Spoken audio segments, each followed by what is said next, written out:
Buterevu mukwano gwange nkwaniza ku Jika Media ensibuko ya mawulire. Gwatanaba kubangu subscribinga, gena maso subscribinga, likinga, commentinga, tusobola okubanga nange tugenda mu maso. Buterevu emabega kawo twalabye omukulu Lily Puzzle yavuddeyo na complaininga agamba Sunda Ben teyamufaako era tamufuddeeko era tamulowoozaako. Wabula Sunda Ben naye yavuddeyo ne yekubira omulanga n'agamba bannange abantu butasiima naye Lily Puzzle nga nkufuddeko, Lily Puzzle nga nkwogerako buli wendaga, Lily Puzzle nga nkubeereddewo akasente nkakuwadde, naye Lily Puzzle lwaki onnangira okunyamba? Ebiseera ebisinga munnange oyamba omuntu naye ebiseera ebisinga teriba bbanja. Si kirungi kuyamba muntu ngolowooza naye ali kuyamba. Awo oba ogenda funa negativity, ogenda funa ekinugunugu. Kale munnange omukulu Sunda Ben gwe tumanyi bulungi ow'ebinyanyanyanya naye yavuddeyo n'atuwa ku sayidi ye. Omanyi si kirungi kusala gwa kawala nga towulidde gwa kalenzi. Era ye yagambye bw'ati, Lily Puzzle lekera obubadi obwo nakugana efuje olyokolera mu kamera eryo tutula ffenna ne nkutuzanga omwana ne nkugamba nti no manye ebintu byolina okwogerera mu kamera ne byotalina bwe otuuka mu kamera ofukira ddala ekizibu otegeeza ensinga tutalina butakanya. Lily Puzzle nakola ki n'okufuula kyoli ddala mutuufu kati agala kunsasula mu ekyo. Lily Puzzle anangidde nnyo okunyamba ate nga nzike nyini nze nkyeyogerera ne buli wembeera nenjogera ne nga musajja oyo mulungi yankolera bwati twalinako ekivulu e Masaka awo. Lily Puzzle n'amala okuyimba mu kisaawe muri creation n'amala okuyimba wamala okuyimba ne mugamba muganda wange wangi kati gwe ddayo Kampala nze nkusange Makindye malo nze bano kuboka mbalabe nze nzije ffe twebegereko ng'abooluganda. Ne Lily Puzzle n'agamba kale ng'akitegedde bulungi bwe yadde e Makindye yatuukira mu saluuni ye n'agamba nze sikyaddamu nze ntidde n'abantu bazibu kakati oyo Suuna ava kunkubya kivulu aganya okunsasula sente zange nze abantu bantamye soka namuyamba wano nabeeranga dayali ne muyamba. Katonda wattu waliwo omuwala eyabiŋŋamba bamuyita Mariyamu yalimu mu saluuni ng'awulira ddala kaganya okumpa sente zange namuyamba ng'omusajja nayogera naye muntu ne mugamba muganda wange kansoke mpeeko bano gwe ngenda kusanga ffe tugaba n'ekitereke kyaffe nga tuli babiri abooluganda abaatoba. Kyonna nakisirikira era ekyo nakyo nakiwulira nze nensirika busiisi ne ŋŋamba nedda era ne nkwata ssente ne muyita lunnabi waka ne nzimuwa n'adduka emisinde w'amanejja wange n'agamba nange Suuna wakabi ampadde ssente ngenda gula n'entebe mu saluuni yange n'ataddayo eri kugamba bali bantu nti musasudde. Lily Puzzle muganda wange ekintu ekyasinze okunnuma kudda mu kamera n'ogamba mbu nina ekintu kye nnakukola mbw'oli kyogera lw'olifa olunaku lw'olifa. Bwe ndiba nfunye akaaganya oba ku lunaku lw'okufa ku ssaawa yange esembayo mbulamu bwe ndiba nkyalina amaanyi agasamya akamwa awo nakyo nja kukyogerako. Lily Puzzle kiki ekyo? Lwaki oleka suspense mu bwongo bw'abannayuganda? Bano abantu b'owuddiisa si basiru. Lekera ostanti z'omu kamera okuddawo okuteekawo embeera okulowesa abantu mbu waliwo embeera embi gye tulina wakati wange naawe. Lunabe nakukola ki amazima ga Katonda mu ggulu? Lunabe wagambye nti oprotectinga feemu yange nzikiriza feemu yange giteveewo njagala oveeyo oyogere kye nakukola. Lunabe njagala oveeyo oyogere ogambe Suuna wankola kino amazima ga Katonda mu ggulu nkirinze obangwa kale nzikiriza kangwe.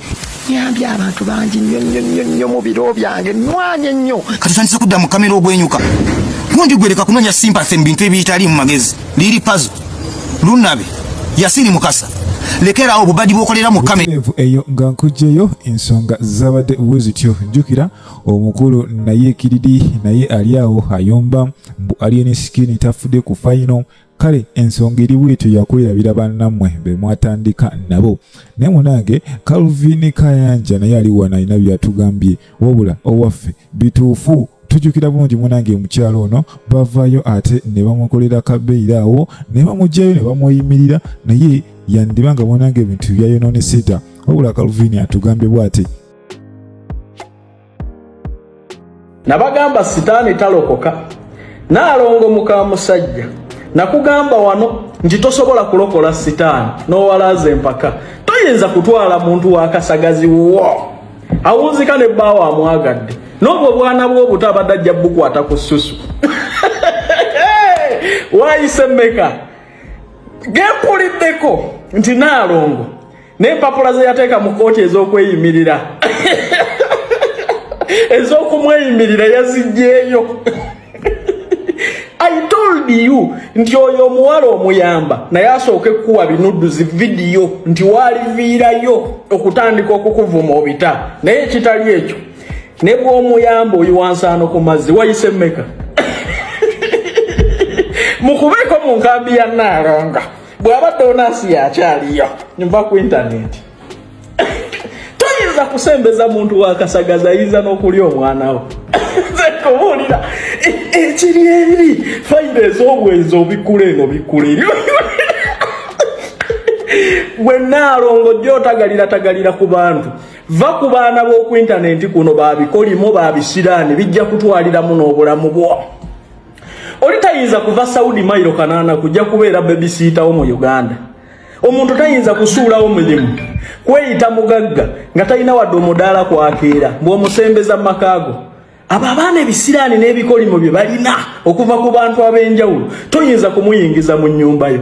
Era bw'oba wamufubutudde kwata ebbombo olweza luyise mu nju yonna ogobe ekisiraani. Nze nkubuulira oli afubutuka emailo kanaana abeere babysitter wo nga balabanga eno nga nkujja mukwano gwange ensonga eriwo ku ssaawa eno y'abakyala. Omukyala Sindalera Ssanyu Baby, omukyala Sheebah Kalungi ku King Michael.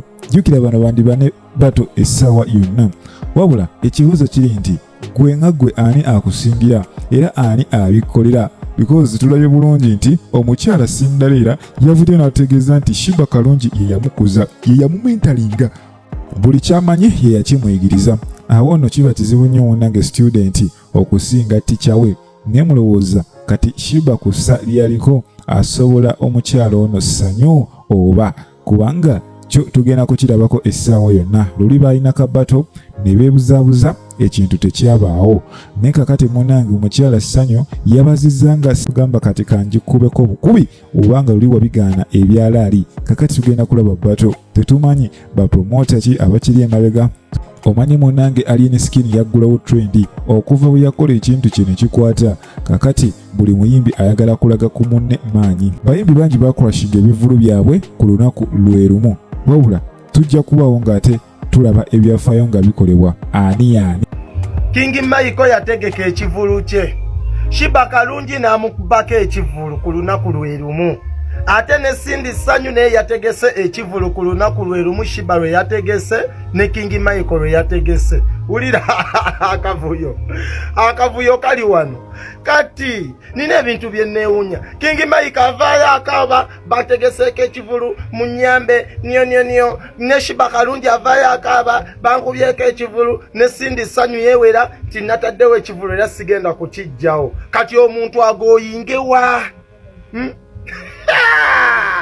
kino kyembagamba, singa mwali mweyisanga Alien Skin, singa ensene eri ku saidi yammwe, Katonda omukisa agwoyo ng'akebedde mu mutima. Singa tuli wano tuli ku competition, bane tugende tuwagire King Michael, bane tugende tuwagire Sheebah Kalungi, naye teri abyogerako wadde biri eyo mu nkukutu. So abayimbi muyiga okweyisa obulungi. Batuukako gamba mbuno ekivulu Alien Skin kyategese bakadama be bajjuddemu. Alien Skin tiketi ze bagula zavanga Bulaaya, UK, TikTok nekwata omuliro lwa mutima mulungi. Alien Skin eyo muzenga mulaba ayamba abantu. Katonda akebera mu mutima. Kati namwe mwagala tuddawo tulwane tugende wono tetugenda kubirwano babibasala bibasale. Butereevu mukwano gwange nenkujjukiza nti obadde kujjika media ensibuko ya mawulire. Gwotanaba kuba ng'osubscribinga genda maaso subscribing, likinga, commentinga tusobole kuba nga nange tutambula ffenna. Saba Mukama Katonda bankuumire mweraba.